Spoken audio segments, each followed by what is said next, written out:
সিপিএমের তো ভবিষ্যৎ শেষ। অতএব সিপিএমও চাইছে যদি তৃণমূলকে ধরে যদি এই রাজ্যে একটু অক্সিজেন পাওয়া যায়। কংগ্রেস ভাবছে যদি তৃণমূল সঙ্গে থাকে একটা জোট বানিয়ে যদি ভারতবর্ষের মানচিত্রে আবার একটু রেখাপাত করা যায়। সেই কারণে এসব সব ধান্দাবাজ সুবিধাবাদী রাজনৈতিক দল তারা ওখানে দল করছে, এখানে ওদের কর্মীদের খুন করাচ্ছে। কথা হচ্ছে যেখানে ইলেকশন কমিশন আর তৃণমূল কংগ্রেস দুটো একাকার হয়ে গেছে। ইলেকশন কমিশন মানে তৃণমূল কংগ্রেস মানে ইলেকশন কমিশন। ভোটটা যেন তৃণমূলের ক্যাডার রাজ্য নির্বাচন কমিশন হয়ে করিয়েছে। তো এই পরিস্থিতিতে তো এটা হবেই। একটা ডোন্ট কেয়ার মনোভাব কার্যকর্তাদের ছিল যে আমাদের ভোট, আমাদের দ্বারা ভোট, আমাদের ব্যবস্থাপনায় ভোট, অতএব কে কী করবে আমাদের।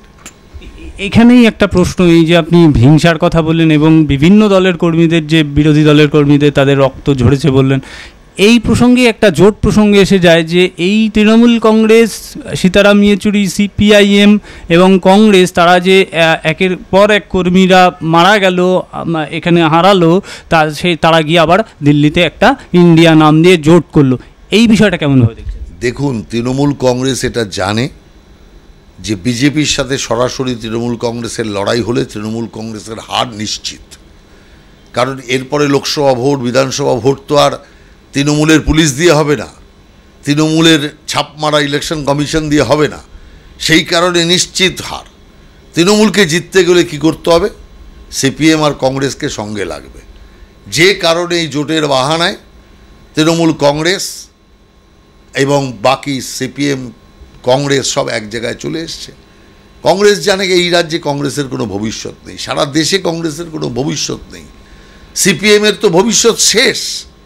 অতএব সিপিএমও চাইছে যদি তৃণমূলকে ধরে যদি এই রাজ্যে একটু অক্সিজেন পাওয়া যায়। কংগ্রেস ভাবছে যদি তৃণমূল সঙ্গে থাকে একটা জোট বানিয়ে যদি ভারতবর্ষের মানচিত্রে আবার একটু রেখাপাত করা যায়।